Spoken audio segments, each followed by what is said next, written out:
Hai, bertemu lagi dalam pembelajaran sejarah Indonesia. Belajar SI makin asik.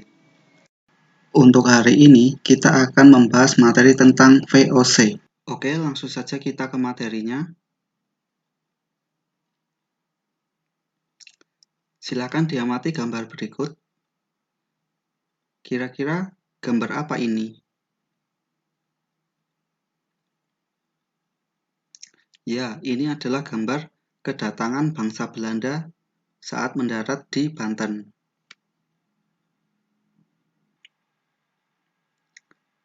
Latar belakang penjajahan Belanda di Indonesia. Jadi, kenapa kok bangsa Belanda itu mulai ikut mencari rempah-rempah atau hal tersebut dilatar belakangi oleh penutupan Lisbon oleh Spanyol akibat unifikasi antara Spanyol dan Portugis tahun 1580. Pada mulanya, para pedagang dari Belanda itu membeli rempah-rempah dari Lisbon. Jadi pada waktu itu Belanda masih dalam penjajahan Spanyol. Kemudian Belanda berhasil melepaskan diri dari jajahan Spanyol. Nah, yang melakukan penyatuan antara Spanyol dan Portugis itu adalah Raja Philips dari Spanyol yang berhasil menyatukan Spanyol dan Portugis. Dampak dari penyatuan itu adalah pedagang Belanda dilarang membeli rempah-rempah di Lisbon. Nah, hal itulah yang mendorong Belanda mulai mengadakan penjelajahan samudra untuk mendapatkan rempah-rempah di daerah asal. Selanjutnya, pelaut dari Belanda yang melakukan ekspedisi. Nah, di sini tokoh-tokohnya. Yang pertama, Cornelis de Houtman dan Peter de Keyser. Cornelis de Houtman untuk sampai ke Nusantara itu mengikuti rute dari Portugis. Kita perhatikan gambar berikut. Jadi dari Belanda agar sampai ke Nusantara mengikuti rute dari Portugis. Tapi mereka tidak mengikutinya sampai ke Malaka. Karena di sini mereka tahu bahwa Malaka ini sudah dikuasai oleh Portugis. Makanya mereka mencari tempat pendaratan yang berbeda, yaitu di Banten.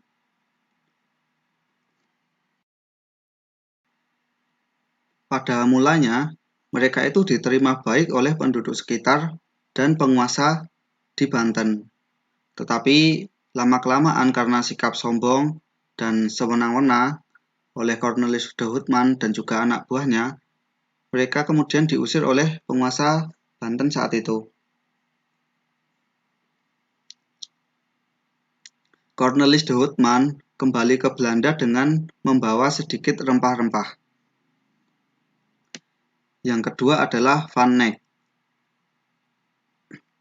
Berbeda dengan Cornelis de Houtman, Van Eyck ketika mendarat di Banten, mereka diterima dengan baik oleh penguasa Banten. Hal ini ada sebabnya, karena pada saat itu Banten bersengketa dengan Portugis. Jadi penguasa Banten saat itu bersekutu dengan Van Eyck untuk mengusir atau mengalahkan Portugis. Nah, setelah berhasil mengalahkan Portugis, kemudian Van Eyck ini kembali ke Belanda dengan membawa banyak sekali rempah-rempah. Sebelum kembali ke Belanda, Van Eyck ini menyuruh Van Marwijk untuk ke Maluku. Jadi yang ketiga ini adalah Wybrandt van Marwijk melakukan pelayaran dari Banten ke Maluku.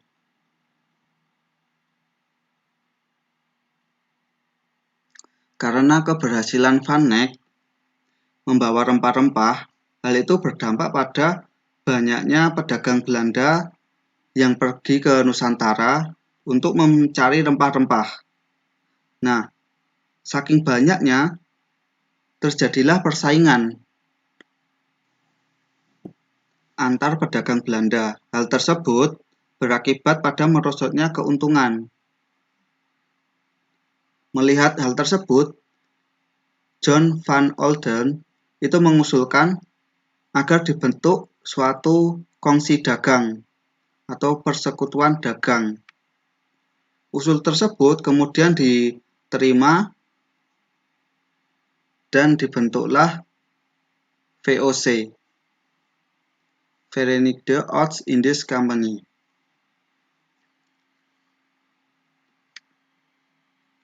Latar belakangnya yaitu persaingan dan konflik pedagang Belanda.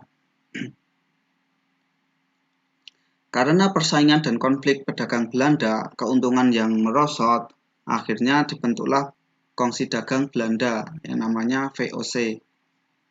Tujuannya jelas, yang pertama, menghindari persaingan sesama pedagang Belanda. Yang kedua, memperkuat persaingan dengan pedagang Spanyol, Portugis, dan Inggris. Dan yang ketiga, memonopoli perdagangan rempah-rempah di Indonesia. Yang menarik dari kongsi dagang ini adalah hak oktroy. Hak yang diberikan kepada kongsi dagang VOC. Nah, apa itu hak oktroy? Hak oktroy ini adalah hak istimewa yang diberikan kepada VOC. Hak istimewa VOC itu sebagai berikut. Hak mengadakan perjanjian dengan para pengusaha lokal, hak mendirikan pemerintahan sendiri, hak untuk memiliki tentara sendiri, hak untuk mencetak dan mengedarkan mata uang sendiri. Selanjutnya, Gubernur Jenderal.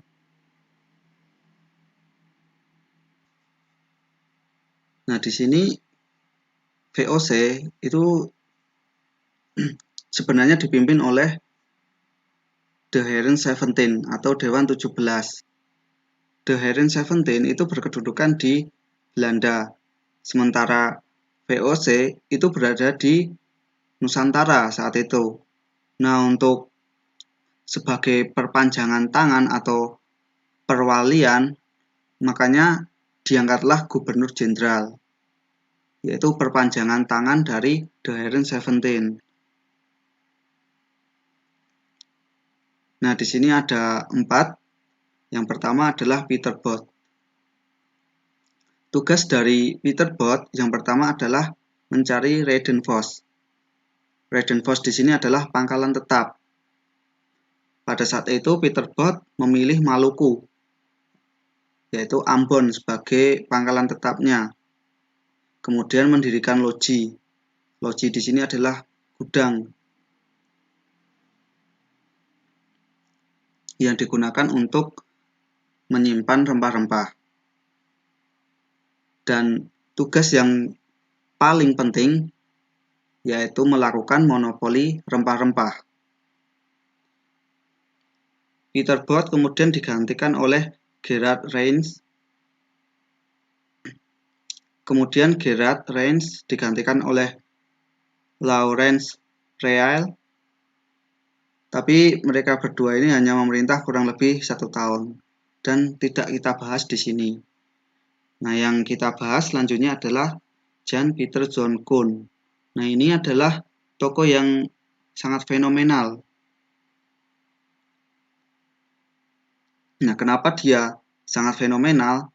Dia itu menjabat menjadi Gubernur Jenderal itu 2 kali. Dan dia disebut sebagai peletak dasar penjajahan. Nah, kenapa dia disebut sebagai peletak dasar penjajahan? Karena kebijakan-kebijakannya dari J.P. Koen ini itu yang mengawali penjajahan yang berada di Indonesia.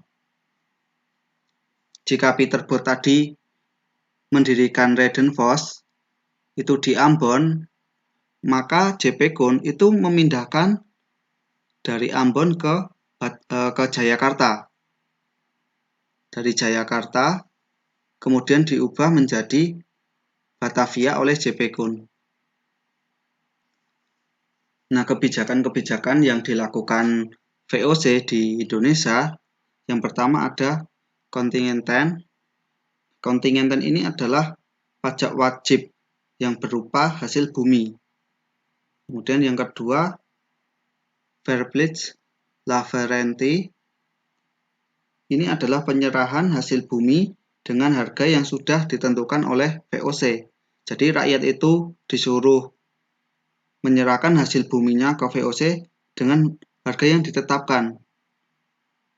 Nah, bisa kalian bayangkan ketika kalian menjadi petani dan hasil bumi kalian diserahkan kepada penguasa dengan harga yang sudah ditentukan, yaitu harga yang di bawah harga pasaran. Jadi keuntungan dari VOC itu sangat luar biasa. Yang ketiga, ekstirpasi. Kebijakan ini adalah memusnahkan rempah-rempah. Nah, kenapa kok rempah-rempah malah dimusnahkan atau ditebangi? Alasannya karena harga. Ingat hukum ekonomi, jika barangnya itu banyak, otomatis harganya akan turun. Tapi kalau barangnya itu langka dan peminatnya itu sangat tinggi, yang terjadi adalah rempah-rempah itu semakin mahal. Yang selanjutnya, pelayaran hongi. Pelayaran hongi ini adalah patroli laut.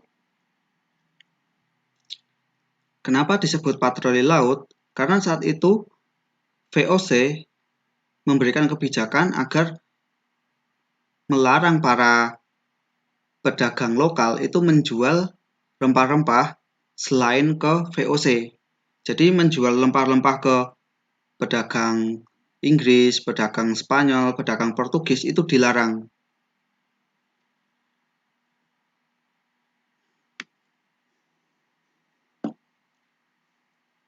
Selanjutnya kemunduran VOC. Jadi ada dua faktor. Yang pertama faktor internal. Faktor internal ini dari dalam VOC sendiri, antara lain korupsi. Bisa kalian bayangkan apa yang terjadi di Indonesia saat ini kalau korupsinya merajalela?